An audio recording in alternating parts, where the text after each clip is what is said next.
Namaku Rani. Aku bukan siapa-siapa, hanya perempuan biasa yang percaya bahwa cinta bisa membuat segalanya menjadi mungkin. Aku menikah dengan Dimas 5 tahun lalu, seorang lelaki sederhana dengan mimpi besar. Saat itu, ia belum punya apa-apa.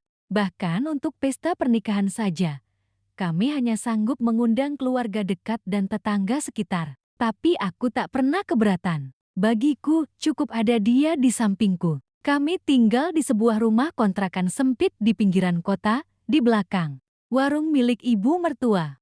Kasurnya tipis, dindingnya penuh tempelan kalender lama, dan setiap hujan, air pasti menetes dari sudut atap. Tapi Dimas selalu bilang, suatu hari kita akan punya rumah sendiri, yang atapnya nggak bocor, dan ada taman kecil di depan. Aku tersenyum membayangkannya. Hidup kami diawali dengan banyak keterbatasan. Uang bulanan pas-pasan, belum punya kendaraan, dan kadang hanya makan mie instan 3 hari berturut-turut saat tanggal tua. Tapi kami selalu menertawakannya bersama. Dimas bekerja serabutan, kadang jadi sopir ojek online, kadang bantu mengantar barang ke pasar. Sementara aku masih bekerja di toko baju kecil, sebelum akhirnya memutuskan resign agar bisa bantu Dimas sepenuhnya. Waktu itu Dimas punya ide, jualan makanan beku rumahan. Dia bilang, modal kita cuma dapur dan tenaga, Ran. Tapi kita bisa mulai dari situ.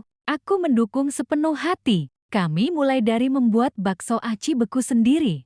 Aku yang ngurus adonan dan pengemasan, Dimas yang kirim pesanan dan pasarkan lewat media sosial. Kami hanya punya satu freezer kecil pinjaman dan harus menabung 2 bulan hanya untuk beli plastik vakum. Tapi aku bahagia, karena setiap malam, meski tubuh lelah, kami selalu makan bersama sambil bicara soal impian. Dimas ingin punya pabrik sendiri suatu hari nanti. Dia ingin mempekerjakan orang-orang dari kampung kami yang butuh pekerjaan. Dan aku hanya ingin selalu di sampingnya, membantu, menemani, dan menyaksikan dia tumbuh jadi lelaki hebat seperti yang selalu ia impikan. Malam itu, aku duduk di teras sempit kontrakan kami, menatap bulan. Di sebelahku, Dimas tertidur kelelahan sambil masih memegang handphone yang penuh pesanan masuk. Aku selimutkan tubuhnya pelan-pelan, lalu tersenyum. Dalam hati aku berbisik, tak apa kita mulai dari nol. Asal kamu tetap memilihku sampai nanti kita sukses. Itulah doa dalam hati yang aku bisikan malam itu, saat menyelimuti Dimas yang tertidur kelelahan di teras kontrakan kami. Dan benar saja semesta seperti mendengar. Dalam waktu 6 bulan, usaha makanan beku kami mulai dikenal. Mulut ke mulut, dari tetangga ke tetangga, lalu menyebar lewat grup WhatsApp perumahan. Dimas yang awalnya hanya kirim ke 2 alamat dalam sehari, kini bisa kirim ke belasan tempat. Kami mulai menerima pesanan dari luar kota. Bahkan, salah satu akun kuliner di Instagram mereview produk kami secara gratis. Kami kaget, senang, sekaligus takut. Tapi kami yakin, ini awal yang baik. Kami beli freezer kedua, lalu kulkas baru. Tak lama, kami pindah ke rumah kontrakan yang lebih besar dan bersih, yang dapurnya cukup luas untuk produksi. Meski masih sederhana, rasanya seperti punya istana. Dimas semakin sibuk, aku juga. Tapi setiap kali malam datang, kami selalu sempat saling menatap dan berkata, kita berhasil ya, meski pelan. Lalu tertawa bersama sambil makan mie goreng. Sisa produksi, rasanya bahagia yang tak bisa dijelaskan dengan kata. Yang paling kuingat adalah malam saat Dimas mendatangiku sambil membawa 1 piring nasi goreng yang dia buat sendiri. Dia duduk di sebelahku lalu berkata pelan, Ran, kalau nanti kita udah sukses, aku mau kamu tinggal di rumah yang nyaman. Kamu nggak usah capek lagi masak, packing, ngurus pembukuan. Kamu istirahat aja, ya. Aku menatapnya lama, tapi aku justru bahagia bisa bantu kamu. Dia menggenggam tanganku, tapi kamu juga harus bahagia karena jati kamu sendiri, Ran. Bukan cuma karena nemenin aku. Kalimat itu aku simpan dalam hati sebagai janji. Karena dari awal, aku memang hanya ingin satu hal, menjadi bagian dari semua perjuangan dan semua pencapaian kami. Saat itu, aku merasa tak ada satu hal pun di dunia ini yang bisa menggantikan posisiku di hatinya. Karena semua yang kami capai, Kami bangun bersama. Tapi yang tidak aku tahu saat itu adalah, seiring kami naik, dunia juga mulai membuka pintu bagi orang-orang baru untuk masuk. Dan tidak semua dari mereka datang untuk mendukung. Beberapa datang untuk menggantikan. Namanya Bu Merese, wanita separuh baya, penampilan elegan, riasan selalu sempurna, dan mobilnya lebih mengkilap dari lantai showroom. Dia pertama kali datang ke rumah produksi kami sebagai pelanggan restoran yang tertarik bekerja sama. Awalnya, aku menyambut dengan tangan terbuka. Dimas memperkenalkannya sebagai investor potensial. Bu Merese punya jaringan resto besar di kota ini, kata Dimas sambil matanya berbinar. Kalau kerja sama jalan, produksi kita bisa naik 3 kali lipat. Aku tersenyum walau canggung, lalu mengangguk. Asal semua tetap dikendalikan sendiri ya, Mas. Jangan sampai kita kehilangan jati diri usaha kita. Tapi sejak hari itu, Bu Merese mulai datang terlalu sering. Tak lagi hanya bicara soal kerjasama, ia mulai datang membawa berbagai hal, kue-kue mahal, buah impor, bahkan parfum dari luar negeri. Untuk penyemangat tim produksi, katanya sambil tersenyum padaku. Tapi entah kenapa, senyumnya tak pernah sampai ke mata. Dan yang membuat hatiku mulai tak tenang. Dia selalu mencari Dimas, bukan aku, bukan staf lain, hanya Dimas. Suatu sore saat aku sedang mengatur laporan keuangan, aku mendengar tawa mereka dari ruang depan. Tawanya tinggi, renyah, dan terlalu akrab. Dimas yang biasanya kikuk saat bicara dengan orang baru kini tampak begitu nyaman. Bahkan tertawa sambil sesekali menepuk tangan Bu Merese. Aku berhenti mencatat. Jantungku berdetak tak beraturan, bukan karena cemburu membabi buta, tapi karena aku bisa merasakan sesuatu mulai berubah. Dimas mulai jarang mengajakku berdiskusi soal bisnis, bahkan laporan keuangan yang dulu rutin ku buat, tak lagi dimintanya. Sekarang aku pakai konsultan luar, Ran. Biar kamu bisa fokus di rumah aja, katanya ringan. Fokus di rumah, padahal aku yang dulu bangun bisnis ini dari dapur ke dapur. Malamnya, aku coba bicara pelan-pelan. Mas, kamu yakin Bu Merese datang hanya untuk kerja sama bisnis? Dimas menatapku. Matanya seperti menusuk. Ren, kamu mulai berprasangka yang aneh-aneh. Kita ini lagi berkembang. Aku butuh relasi. Kenapa kamu malah mikir yang enggak-enggak? Aku tertunduk, suaraku lirih. Aku cuma takut kamu lupa siapa yang dulu bantu kamu dari awal. Dimas mendesah. Justru karena aku ingat itulah, aku minta kamu istirahat, biar aku yang lanjut sekarang. Malam itu aku menangis dalam diam. Aku tak tahu harus menyesali apa. Apakah karena aku mencintainya terlalu tulus, atau karena aku membiarkannya terbang tanpa aku ikut di bawah? Pertanyaan itu terus bergema di kepalaku setiap kali aku duduk sendirian di ruang makan, menatap piring yang tak disentuh Dimas karena ia pulang larut malam lagi dan lagi. Dulu, setiap malam kami bicara tentang impian, tentang masa depan, tentang rumah impian, nama anak nanti, bahkan warna sofa yang ingin kami beli kalau sudah cukup uang. Tapi sekarang, yang menemaniku hanyalah diam dan detak jam dinding yang lambat, seolah ikut merasakan sepinya hatiku. Dimas semakin jauh. Kini ia lebih sering rapat di luar, kadang keluar kota tanpa kabar, kadang pulang dengan wajah lelah tapi tak mau ditanya apa-apa. Capek, Ran, jangan tanya-tanya terus. Ya, aku mencoba sabar. Tapi sabar itu ada batasnya saat cinta mulai terasa seperti kamar kosong tanpa jendela. Yang paling menyakitkan adalah ketika aku mendengar kabar penting dari orang lain, bukan dari Dimas. Suatu hari, staf produksi datang kepadaku sambil mengucapkan, "Selamat, Bu Rani, selamat ya," katanya PT kita sekarang sudah resmi didaftarkan ke notaris.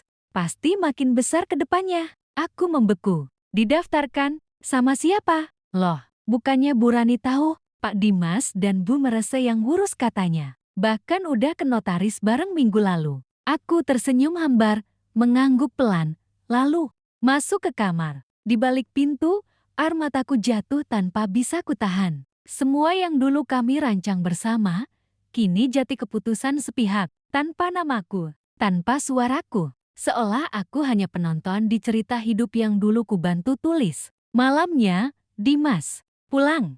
Aku memberanikan diri bicara. Mas, kenapa aku nggak diajak waktu urus pendaftaran perusahaan? Bukankah ini usaha kita? Dia terdiam sejenak, lalu duduk di tepi ranjang. Ren, kamu tuh terlalu perasa. Aku cuma pengen kamu nggak usah stres. Urusan legalitas, investasi, kerjasama semua itu berat. Aku nggak mau kamu pusingin. Tapi aku bukan orang luar, Mas. Aku istrimu. Dan aku bagian dari usaha ini sejak hari pertama. Dimas hanya menatapku sejenak, lalu berkata dingin, kadang, orang yang terlalu dekat justru nggak objektif. Dan, malam itu, untuk pertama kalinya, aku tidur membelakangi suamiku dalam arti sebenarnya dan hati. Aku mulai sadar, perempuan lain itu tak hanya mencuri waktunya, tapi juga ruangku, tempatku, dan mimpi yang dulu aku bangun bersama dia. Aku terbangun keesokan paginya dengan mata bengkak, tapi hati lebih tenang karena malam itu, untuk pertama kalinya aku sadar. Kalau aku terus diam, aku akan benar-benar dihapus. Hari itu aku berdiri di depan cermin kamar, menatap wajahku sendiri, pucat, kusut, rambut terikat asal-asalan. Aku, yang dulu berdiri di samping Dimas sebagai partner sejati, kini hanya jadi pengurus rumah tangga yang tak pernah dimintai pendapat. Aku mencintainya, tapi bukan berarti aku rela dihancurkan pelan-pelan. Maka pagi itu, aku mengambil buku catatan lama yang dulu kami gunakan mencatat pesanan pertama kami. Di halaman-halaman lusuh itu, masih tertulis jelas angka-angka perjuangan kami.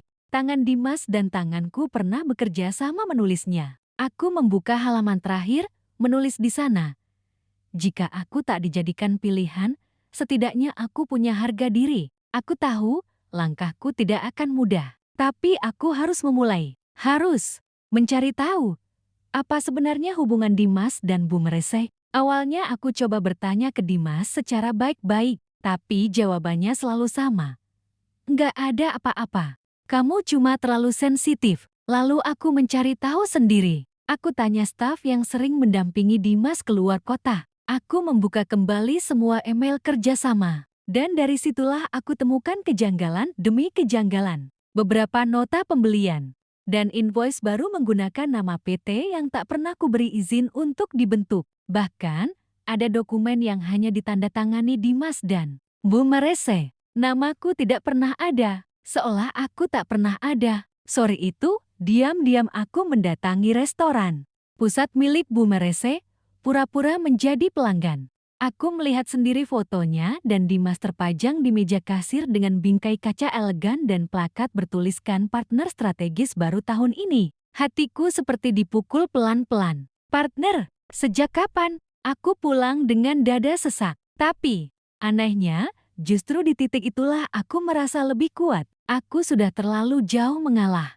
Sekarang saatnya mempertahankan diriku sendiri. Malamnya, aku menunggu Dimas pulang. Kali ini bukan untuk menangis atau memohon, tapi untuk bicara sebagai seorang wanita yang sudah cukup lama dipinggirkan. Mas, kalau kamu merasa aku terlalu sensitif, maka mulai sekarang aku akan jadi wanita yang realistis. Dimas terdiam, tak mengerti arah ucapanku. Aku akan urus kembali semua yang menjadi hakku, termasuk apa yang dulu kita bangun berdua. Kalau kamu pikir aku akan diam terus, kamu salah. Untuk pertama kalinya, aku melihat wajah Dimas berubah tegang. Tapi aku tak gentar. Karena yang kupertaruhkan bukan hanya pernikahan ini, tapi harga diriku sebagai istri yang dulu pernah dipercaya. Namun ternyata, keberanianku justru membuatku makin dianggap ancaman. Sejak malam itu, sikap Dimas berubah. Ia tak lagi marah terang-terangan.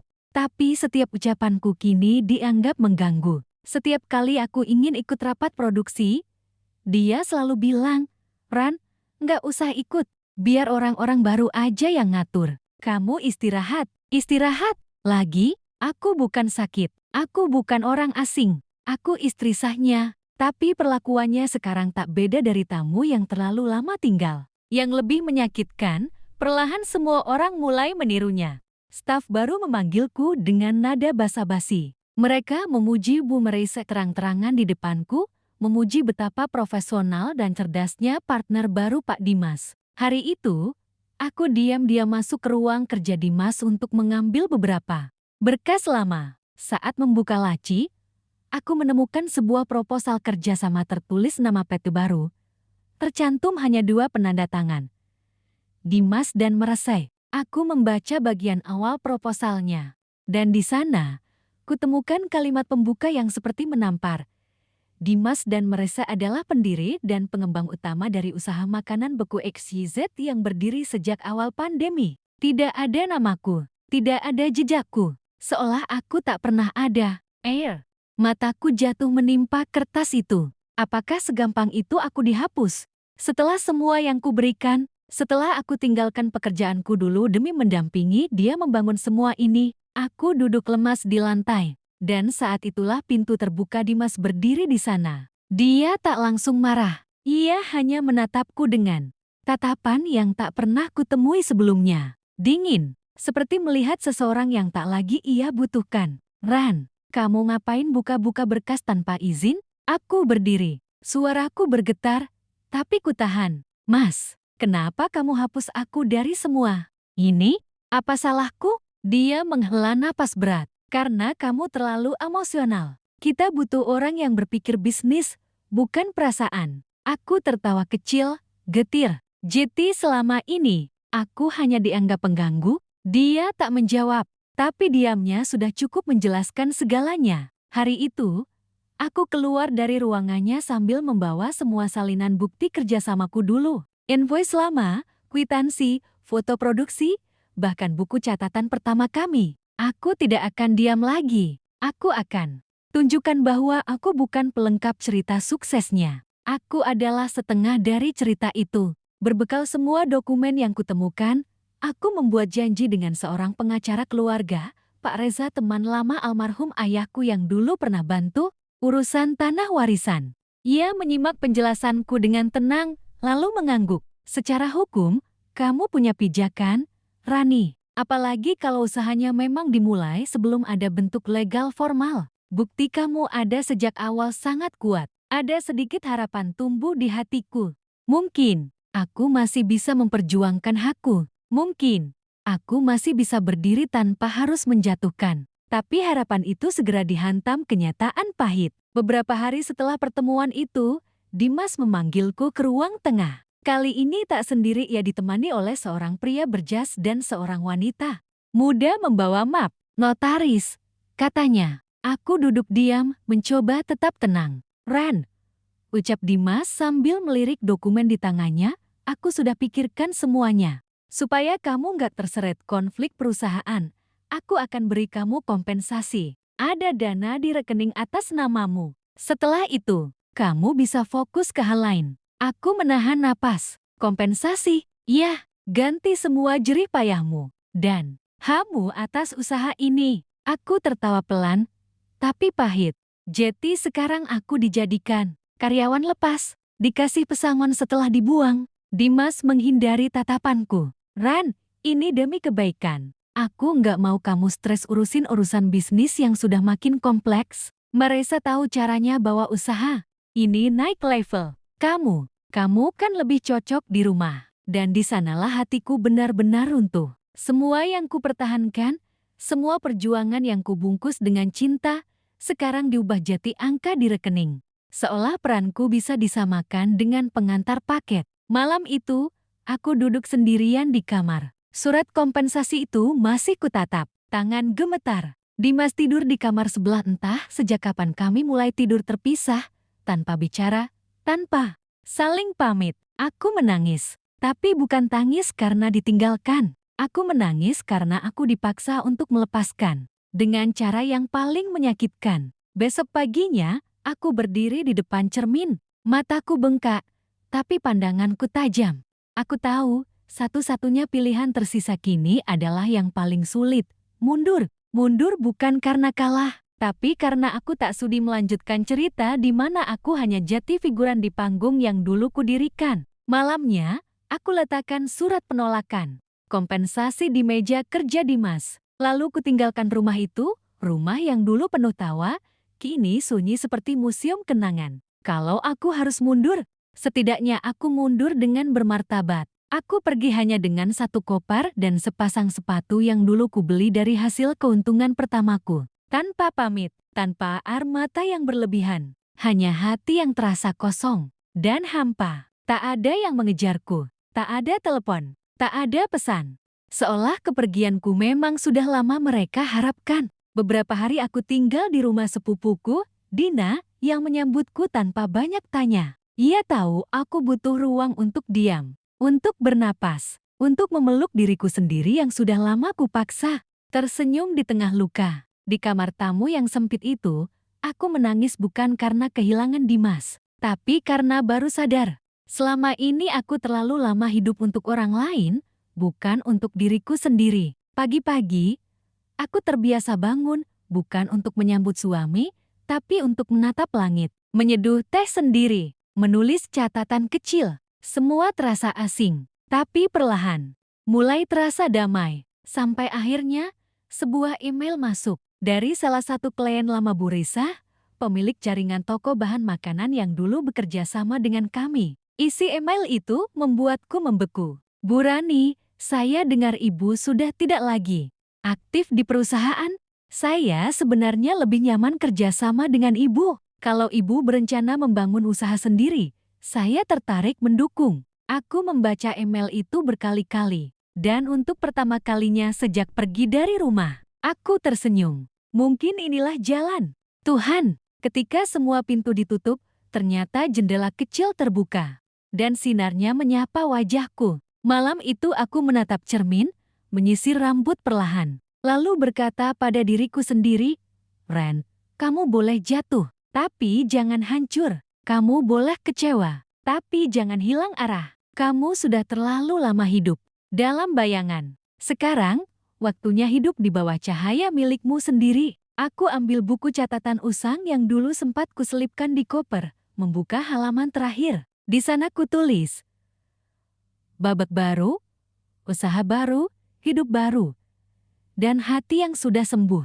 Meski masih berbekas, catatan itu bukan sekadar tulisan. Itu adalah janji yang kutulis untuk diriku sendiri bahwa aku tidak akan lagi menjadi bayangan siapapun, termasuk bayangan dari laki-laki yang dulu kucintai sepenuh hati. Dengan bantuan Bu Resa, aku mulai membangun usaha kecil dari nol. Aku tidak punya modal besar, tapi aku punya pengalaman, tekad, dan koneksi yang pernah kubangun sendiri saat masih aktif dulu. Aku mulai dengan skala rumahan, memasak sendiri, mengemas sendiri, mengantar pesanan sendiri.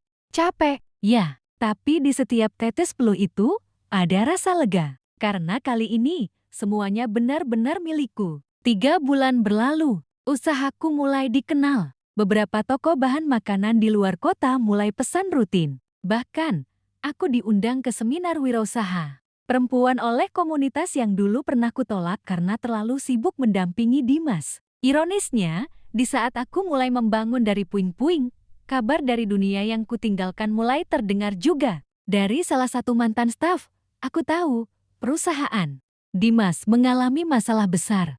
Beberapa kerjasama dibatalkan karena perubahan struktur internal. Beberapa klien lama mundur karena merasa tidak cocok dengan gaya kepemimpinan baru. Dan yang lebih mengejutkan, Bu Merese mengundurkan diri secara sepihak. Rumor yang beredar, ia ternyata hanya berniat mengambil sebagian saham, lalu pergi setelah mendapat cukup keuntungan. Aku tidak tahu apakah itu benar. Tapi satu hal yang pasti, kehidupan yang dulu Dimas banggakan, kini mulai retak. Aku bisa saja menertawakan dari kejauhan, tapi tidak kulakukan. Karena meski sakit, aku tidak pernah membalas dendam. Aku hanya ingin berdiri tegak dengan caraku sendiri. Sampai suatu sore, saat aku baru selesai mengemas pesanan besar untuk toko langganan, ponselku bergetar. Sebuah pesan masuk. Dimas, Ran, bisa kita ketemu? Aku salah. Kita bisa bicara? Tanganku gemetar. Bukan karena rindu, tapi karena hatiku diuji. Apakah aku akan kembali ke masa lalu? Atau melangkah mantap ke masa depan? Aku menatap jendela. Di luar, senja jatuh pelan, menyapu langit dengan warna jingga lembut. Aku tahu, apapun yang terjadi setelah ini, aku sudah bukan Rani yang dulu lagi. Aku duduk di kafe kecil yang sederhana tapi hangat. Tempat ini bukan sembarang tempat. Disinilah dulu aku dan Dimas sering merancang ide-ide awal usaha kami. Tapi kali ini, aku datang sendirian. Dan dengan hati yang berbeda. Dimas datang terlambat 10 menit. Wajahnya lebih tirus, matanya sayu, dan setelan jas yang ia kenakan tidak bisa menyembunyikan kegugupan yang jelas terlihat. Dia menarik kursi, duduk, lalu menatapku dalam-dalam. "Ren, kamu kelihatan beda sekarang." Aku tersenyum. "Ya, karena aku memang sudah beda." Ia menunduk, lalu menghela nafas panjang, seperti seseorang yang akhirnya mengaku kalah.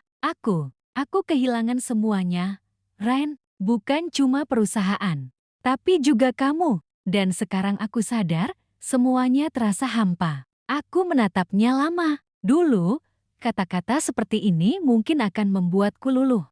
Tapi sekarang, aku bisa membedakan antara penyesalan dan nostalgia. "Dimas," kataku pelan tapi tegas, "aku pernah mencintaimu dengan cara yang paling tulus. Aku pernah memberikan segalanya untuk kamu dan usaha kita. Tapi kamu memilih untuk menghapus aku dari hidupmu, dari usahamu, dari ceritamu." Ia mencoba menyela. Aku hilaf. Aku kira aku tahu apa yang terbaik. Aku mengangguk. Dan sekarang, aku juga tahu apa yang terbaik untukku. Dan itu bukan kembali ke cerita lama yang sudah selesai. Suasana menjadi hening. Tapi aku tidak merasa sedih. Justru sebaliknya aku merasa lega. Karena akhirnya aku bisa melepaskan. Bukan karena terpaksa, tapi karena aku memilihnya. Aku berdiri, merapikan tas kecilku. "Terima kasih karena dulu pernah bersamaku. Dan lebih terima kasih lagi, karena kamu sudah melepas aku. Kalau tidak, aku tak akan pernah tahu sekuat dan sehebat apa diriku sendiri." Dimas hanya menatapku, tak bisa berkata-kata. Aku melangkah pergi, meninggalkan tempat itu, meninggalkan dia, meninggalkan masa lalu. Dan untuk pertama kalinya, aku tidak menoleh ke belakang. Langkahku keluar dari kafe itu adalah langkah paling ringan yang pernah kurasakan dalam hidupku. Bukan karena masalahnya hilang, tapi karena beban dalam hatiku tak lagi ikut berjalan bersamaku. Hari-hari setelah pertemuan itu terasa berbeda. Lebih jernih, lebih tenang. Aku tidak lagi terbangun dengan rasa kecewa, tidak lagi duduk diam bertanya, kenapa aku tak cukup untuk dicintai. Kini aku bangun dengan semangat baru, membuka pesanan pelanggan, menyusun strategi promosi, bahkan menjadi narasumber dalam acara-acara UMKM perempuan di kotaku. Sesuatu yang dulu tak pernah terbayang. Sekarang kulakukan dengan penuh percaya diri. Aku juga mulai aktif di komunitas perempuan penyintas pernikahan toksik. Di sana aku mendengar banyak kisah tentang perempuan yang bertahan, jatuh, bangkit, dan menemukan cahaya dalam dirinya sendiri. Salah satu dari mereka, seorang ibu muda bernama Alia, memelukku setelah acara sharing. "Ibu Rani, cerita ibu bikin saya berani pergi dari rumah yang selalu membuat saya menangis. Saya kira saya sendiri. Ternyata kita bisa selamat kalau kita mau memilih diri sendiri." Aku memeluknya balik, air mata tak tertahan. Bukan karena sedih, tapi karena bahagia. Bahagia karena sekarang luka-lukaku bukan lagi aib, tapi obor bagi orang lain yang sedang gelap. Suatu pagi, aku berdiri di depan ruko kecil yang baru saja selesai direnovasi. Di sanalah nanti akan berdiri toko pertamaku sendiri. Bukan atas nama siapapun, tapi atas nama Rani. "Ini baru permulaan," kataku sambil menatap papan nama yang belum terpasang. Dan untuk pertama kalinya, aku tidak merasa sendiri. Karena ternyata ketika kita berani melepaskan yang merendahkan, Tuhan mendekatkan yang memuliakan. Aku menutup mataku sebentar, mengingat semua luka, semua air mata, semua kehilangan. Lalu menghembuskan napas panjang. Aku selamat, dan aku bangga. Bukan karena semuanya berjalan mulus, tapi karena aku pernah hancur. Dan aku tidak tinggal di sana. Aku bangkit, aku bertahan, aku tumbuh. Hari itu, papan nama akhirnya terpasang di depan tokoku. Rumah Rasa by Rani, nama yang kupilih sendiri. Sebuah nama sederhana yang menyimpan banyak cerita. Cerita tentang rumah yang pernah kehilangan rasa, dan rasa yang akhirnya membangun rumah baru. Banyak yang hadir di hari pembukaan.